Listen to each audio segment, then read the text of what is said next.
$1 or something, some minor amount, the effective cost of bots is very high, and then you also have to get a new payment method every time you have a new bot.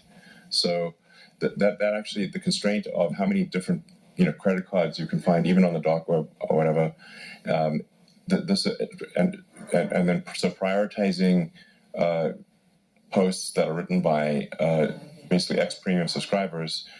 And we're actually going to come out with a lower tier pricing. So it's, we don't want it to be just a small amount of money.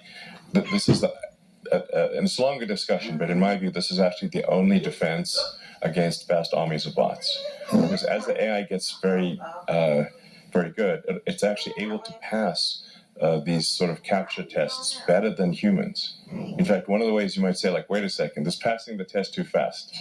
That must be a robot. It must be AI, because a human would be much slower. But you're saying that all these things are happening at such a rapid exponential rate that our discussion, the news we're talking about, we're really so far behind the curve that we're not really addressing as leaders of technology, leaders of nations, leaders of technological nations, we're not really addressing these massive changes that are changing humanity and our world and our future.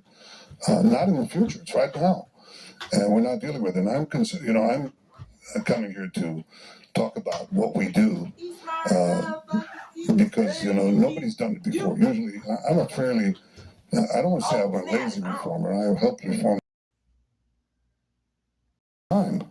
And I think this is the single most important development in our lifetime. Preach. And in many ways, perhaps in history. We don't have much time to deal with shaping our future. And that is really my greatest interest for my country, but not only for my country, for everyone.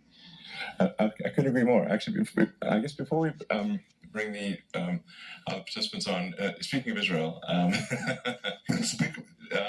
there's as you saw some protesters outside, successors and so on.